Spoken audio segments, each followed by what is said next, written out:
This episode of Internet Today is brought to you by Manscaped. Ladies and gentlemen, they got him. Oh, that was cool. Hey. Oh, I did mine the wrong way. Hell yeah. All right, that's going to be fun to clean up. Anyways, truly, the cherry on top of my amazing honeymoon trip where it was a lot of fun and I would hope so. Checking out Greece and all that. It was arriving back in America. That was the cherry on top. And it was because the day I came back, I found out that our old boss, former Machinima President and General Manager Stephen Semprevivo, was going to be sentenced for his role in the infamous college admissions scandal dubbed Operation Varsity Blues. And in case you somehow forgot about his role in this whole thing, despite our constant mockery and the unsubtle delight we found in his newfound fame, earlier this year, Semprevivo was charged with and pled guilty to conspiracy to commit fraud for paying around $400,000 to Rick Singer, who was the mastermind behind this whole sham.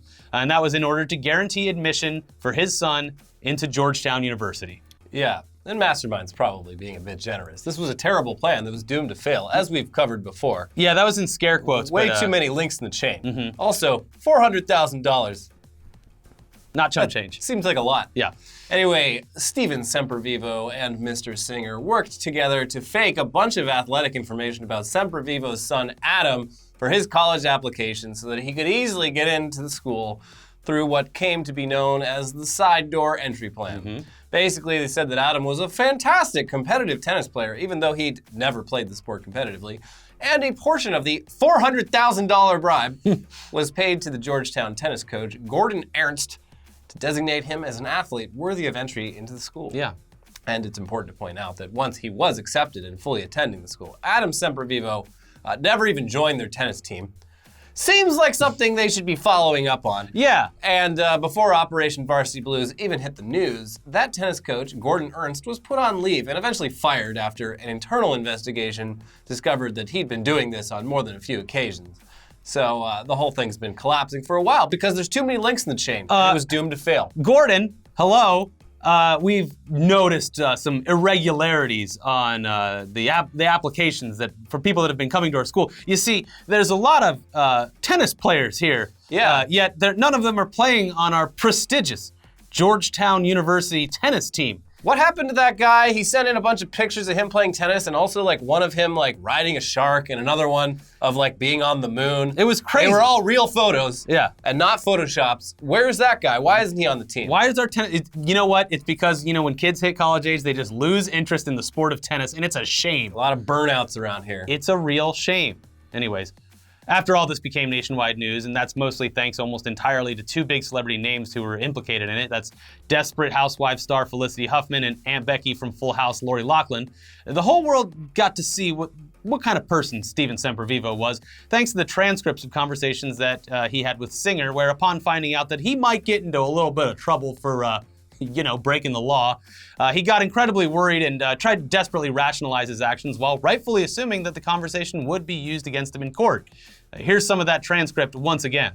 You should put a little heart rate monitor. Yeah. BPM. Oh, jeez. Yeah. Okay, here you go. Okay. Yeah.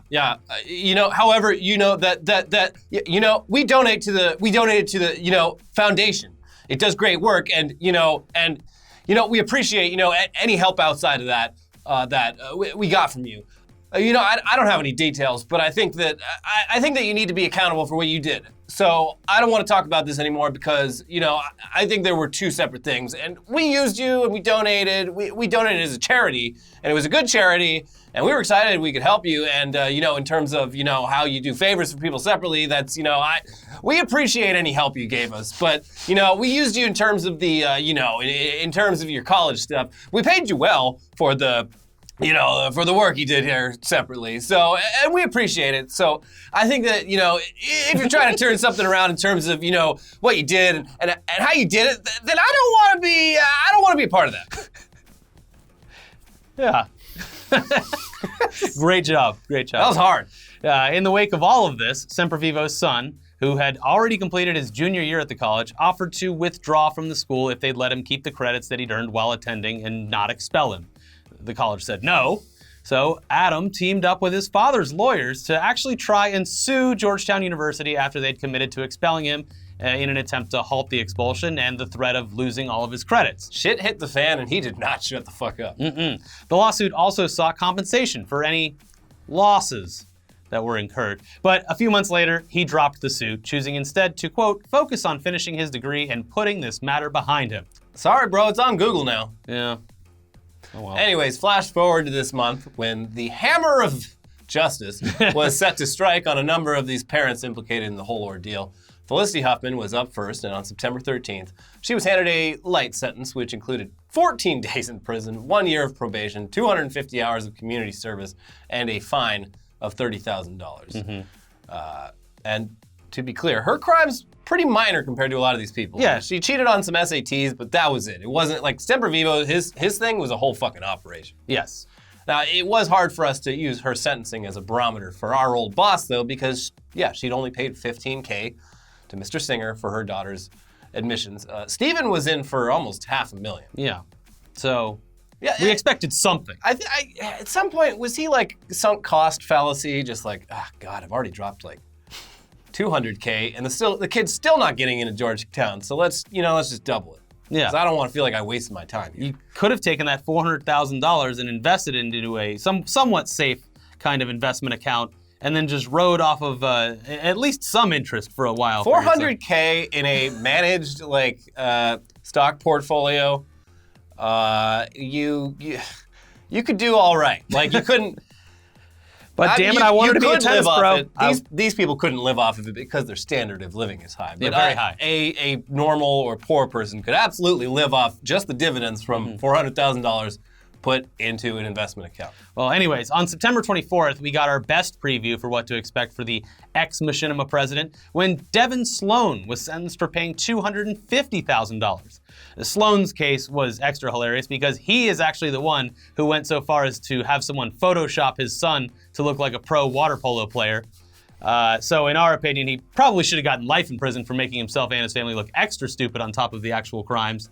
But it wasn't a life sentence for Sloane. He did get 4 months in prison, and that's also in addition to 500 hours of community service, 2 years of supervised release, and a fine of $95,000. So at the very least, we could expect Semprevivo to get something similar, maybe even more, because he had a substantially bigger bribe. And he looked like way more of a bitch through the whole process. True. And we'll also get to how that factors in a second, too. Your Honor, I'd let the record show that my client is a huge fucking bitch. Yeah, he's kind of a big pussy, so if you could go easy on him, Please read the statements back. Clearly, this man cannot handle any pressure. Huge bitch. I mean, so keep that in mind, jury. That's literally what happened, and we'll get to it. But first, hold on, Okay. We got a bigger mess to make here. I don't even know how to use this, but anyways, you started off, Elliot. All right, so our old boss, former president of Machinima, a man who was responsible for dozens of layoffs that, in our opinion, just gutted the creative heart of a company, and then showed back up to work in the days that followed driving a brand new Maserati. This man is going to prison. Woo! Lock him up! It's covering the teleprompter. Ah, jeez. There we go. All right. On Thursday morning of this week, at a courtroom in Boston, Massachusetts, U.S. District Judge Indira Talwani handed down her sentence just a few months after he pled guilty to conspiracy to commit fraud and struck a deal with the prosecutors. His sentence is identical to the previously mentioned Devin Sloane. It's 4 months in prison, 500 hours of community service, and 2 years supervised release. Yeah. It's kind of my favorite romantic comedy, 500 hours of community service. I mean, it's kind of a bummer considering Semprevivo paid $150,000 more into the scam, and while his sentence might seem like a slap on the wrist to some, we're generally pleased with the result because our expectations were just set so low, considering how seemingly rare it is for white-collar criminals to actually face real life-altering consequences for their crimes, specifically in this country. He's now out a total of well over $500,000 between his donations to the scam, his court-ordered fine, and whatever the hell his legal fees were for his case, as well as the short-lived lawsuit for his son against Georgetown. We're sure that those legal fees were substantial, so that adds to it a lot. The cost is still quite sunk. Now, he also has to surrender himself at a federal prison by November 7th, and he is 100% not the type of person who will do well behind bars. It's going to be torture for him.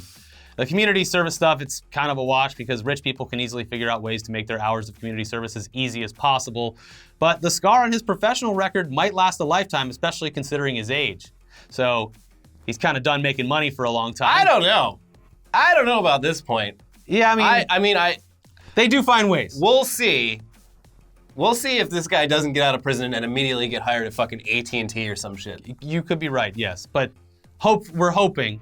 And so far, we've been somewhat pleasantly surprised. So, anyways, his life and his family, they all have a gigantic stain on them. And this will also follow his son around for quite a while as well, although we're sure that he'll bounce back. And we do have to give him, at least offer him the benefit of the doubt here and say that there is a chance that he had no idea his dad was doing this. Nah, fuck this guy. We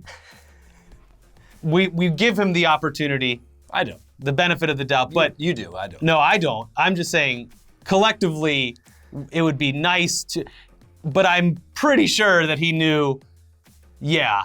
Someone go register the URL, Adam Semprevivo is a big old cheat. .com. So, and listen, all things considered, justice was sort of actually served here, at least in a more severe way than we originally anticipated.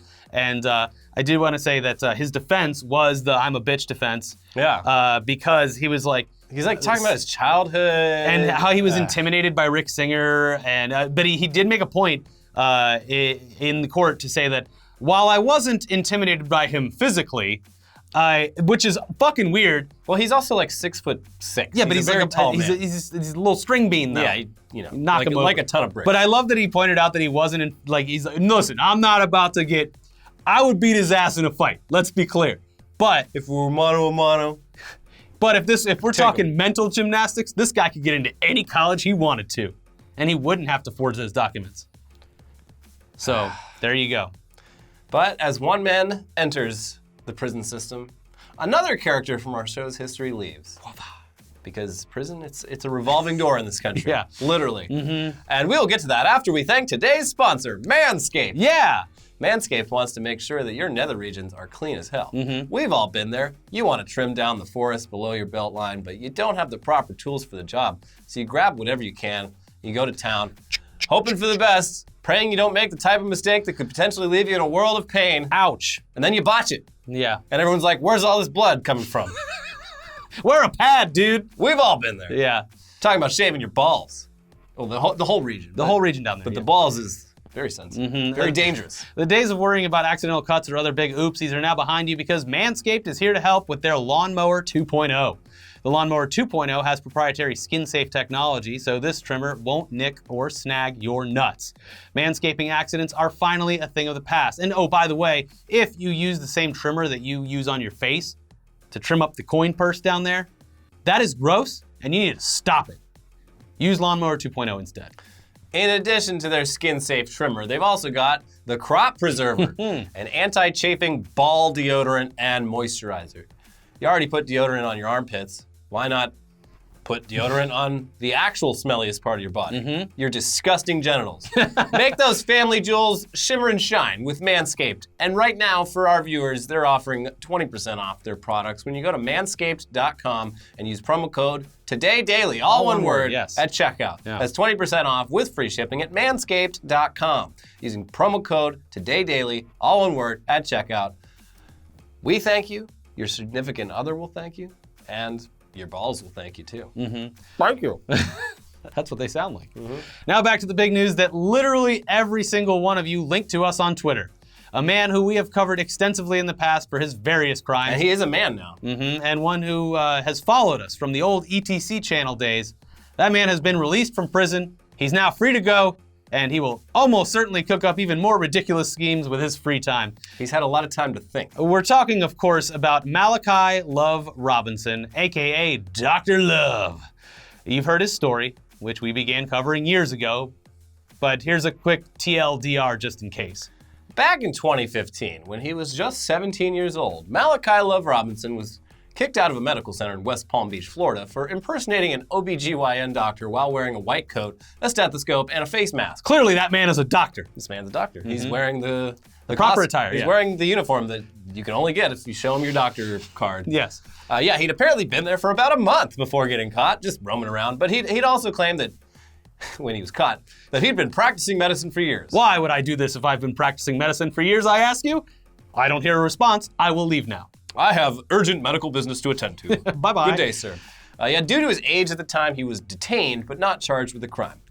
Boys will be boys. Good tip for any people under the age of 18 out there. Do whatever you can before you turn 18. Offspring had a song about it. Yeah. But this was not enough to deter young Dr. Love from his dreams of being a doctor, and just a few months later, he was caught working as a massage therapist at a rehabilitation facility where he was able to maintain this position until the Department of Health got a tip that he wasn't licensed, because why? Of course he wasn't. Nevertheless, though, having been caught twice already, he still persisted. Mr. Love Robinson decided that the best way to avoid getting caught would be to just open up his own clinic in an established medical office that had obviously other actual medical offices inside of it. A thing that anyone can do, apparently. Hiding in plain sight. Yeah, he did that in January of 2016, and he called his new clinic New Birth, New Life, Holistic Alternative Medical Center and Urgent Care. New office, who dis, ready to go. He quickly got to work legitimizing his new business. He got a fake diploma. He got himself a profile on healthgrades.org, a Facebook page, and a nameplate on his door showing off all of his credentials. When he was called out for basically faking a medical career, Malachi doubled and tripled down on everything, appearing on local and national news to clear his name while giving tours of his new facility. But he was careful this time. He put a post-it note over the MD. Over the MD things. Like, I am clearly not a medical doctor. I've never claimed to be a doctor. What are you silly? This? Yes, this was a mistake that was getting changed. I didn't want anyone to be confused. Yeah, so that's Kinko's fault. You talk to them. Yeah. Everything did come crashing down, though, on Malachi Love Robinson in February of 2016. My God. When he was arrested after a sting operation where he'd conducted a physical exam on an undercover officer, things got worse for him legally when it was found out that during his stint as a fake doctor, he'd also stolen a bunch of money from a little old lady who had found his practice online and opted for in-home visits from him. Perfect. Malachi posted bond and was set free while awaiting trial, but instead of just laying low and not committing more crimes, he went up to Virginia where he scammed a completely different old lady by using her personal information in an attempt to purchase a $35,000 car. Because if you're going around town telling people you're a doctor, you can't be driving a fucking Honda Civic. Get the BMW. Yeah. So he was charged and found guilty in Virginia and spent a year in prison for that whole thing, but still had to answer for his crimes back down in Florida, where he was facing 14 criminal charges.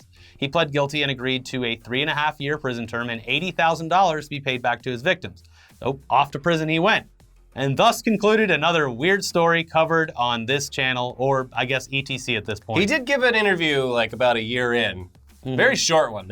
I'm learning so much here in prison. Yeah, it looked like they filmed for like a while, but they cut it down to like less than a minute, which makes me, I want to see that footage. Yeah. But he's just like, it's not so bad. Release the undoctored footage. Yeah. Anyways, that was the conclusion until this week. Because Dr. Love is back, baby. Oh, we're all out of confetti. Yeah, well, there's not much fanfare anywhere for this, except for all the frantic tweeting. Thank you. Malachi Love Robinson was released from prison just 20 months into his 3.5-year sentence, and that's thanks in part to what appears to have been them giving him credit for time served, thanks to his year in the Virginia prison. That's Those an are two separate crimes. He's been in prison for like a year. I get it. Like, what he did was wrong, obviously. Yeah, it was terrible. But this country, we lock people up too much. Yeah. Does this man need to be in federal prison for, I don't know, does he need to be in prison at all for 3 years? Maybe. Yeah. I don't know. I guess we'll find out eventually. Yeah, cool. So has Dr. Love learned his lesson? Or will he use his newfound freedom to continue to scam his way straight to the top of the medical field?